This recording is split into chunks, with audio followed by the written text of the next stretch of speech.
దేవునికి స్తోత్రము. అనుదిన వాక్య ధ్యానమనక ఈరోజు 2024 సంవత్సరము అక్టోబర్ నెల 6వ తారీఖు.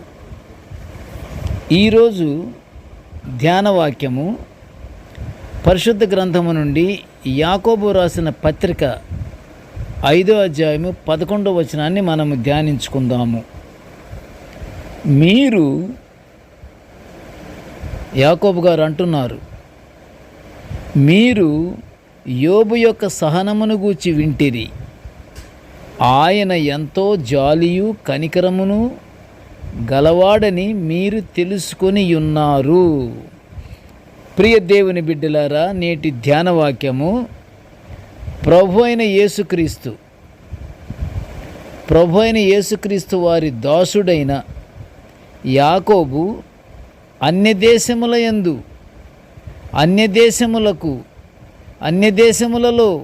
చెదరియున్న 12 గోత్రముల వారికి వ్రాసిన పత్రికలోని పూర్వము దేవుని యందు భయభక్తులు కలిగి చెడుతనము విసర్జించిన యోబు యొక్క సహనమును గూర్చి మనము ధ్యానించుకుంటున్నాము.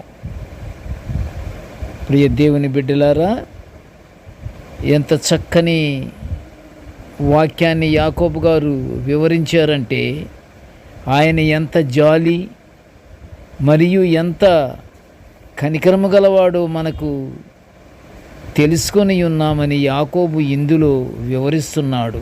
దేవుని యొక్క జాలి, దేవుని యొక్క కనికరము, దేవుని యొక్క కృప ఎంత గొప్పదో అని వివరిస్తున్నాడు. ఎలాగంటే, యోబు తన కుటుంబ సభ్యులను, ఆస్తులను పోగొట్టుకుని శారీరకంగా బాధను అనుభవించిన ఐశ్వర్యవంతుని గురించి పాత నిబంధనలో యోబు గ్రంథం 1వ అధ్యాయము 1వ వచనములో మనము చూస్తున్నాము. తానెందుకు శ్రమను, బాధను అనుభవిస్తున్నాడో యోబుకు తెలియనప్పటికీ అతను దేవుణ్ణి పూర్తిగా నమ్మి 19వ అధ్యాయం 26వ వచనములో, నా చర్మము చీకిపోయిన తరువాత, యోబు 19:26లో నా చర్మము చీకిపోయిన తరువాత నేను చూచెదను అని అంటున్నాడు. అంటే చర్మము చీకిపోయినంత వరకు కూడా దేవుని యందు నమ్మకము, విశ్వాసము ఇతనికి పోదన్నమాట. దేవుని యందు అంత విశ్వాసము కలిగిన వాడు యోబు, అంత నమ్మకము కలిగిన వాడు. అన్ని శ్రమలలో ఉండినను ఆయనలో తన సహనాన్ని కోల్పోలేదు. తన భార్య దూషణ మాటలకు కూడా యోబు అతని భార్యపై కోపపడకుండా జాలి కనికరములనే చూపించినట్టు పరిశుద్ధ గ్రంథం సెలవిస్తుంది. ఎంత గొప్ప విశ్వాసము కలిగినటువంటి యోబు! ఇదంతా దేవుడు చూచి యోబుకు దేవుడు అత్యధికంగా సహాయం చేసినట్లు యోబు గ్రంథములోనే 42వ అధ్యాయము 12వ వచనములో మనము చూస్తున్నాము. ఎందువలన అంత అత్యధికమైన సహాయాన్ని ఎందుకు ఇచ్చాడు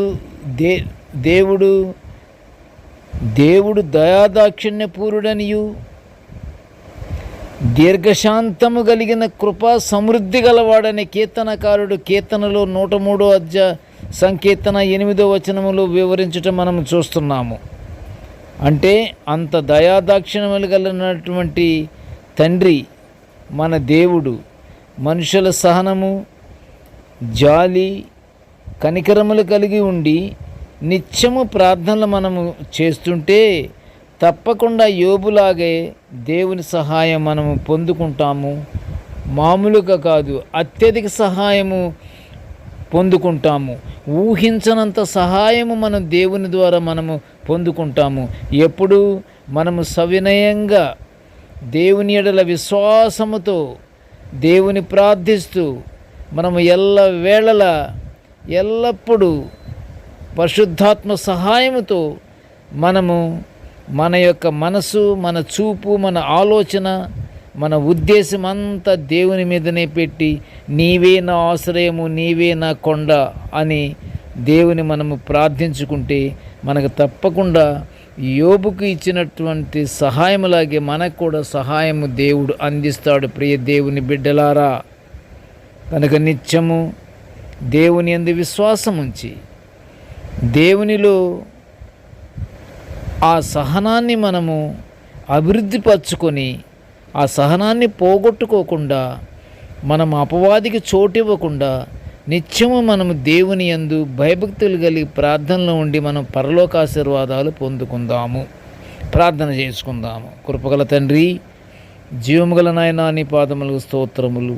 తండ్రి, నీ దివ్యమైనటువంటి వాక్యాలను మేము నిత్యము ధ్యానించుకుంటూ నిన్ను స్తుతించుకుంటూ దేవా నీకు కృతజ్ఞతాస్తుతులు మేము చెల్లించుకుంటున్నాము. తండ్రి, మా స్తుతులు, మా కృతజ్ఞతలు దేవా అంగీకరించి నాయన మాకు సహాయం చేయి తండ్రి. నీ పాదములకు స్తోత్రములు తండ్రి.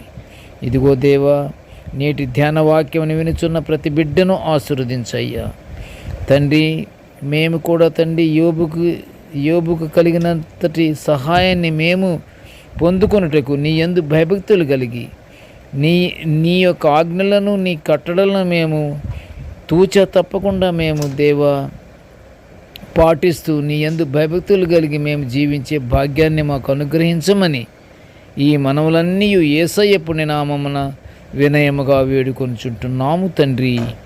ఆమెన్. దేవుడు మనలందరినీ బహుగా దీవించుగాక. ఆమెన్.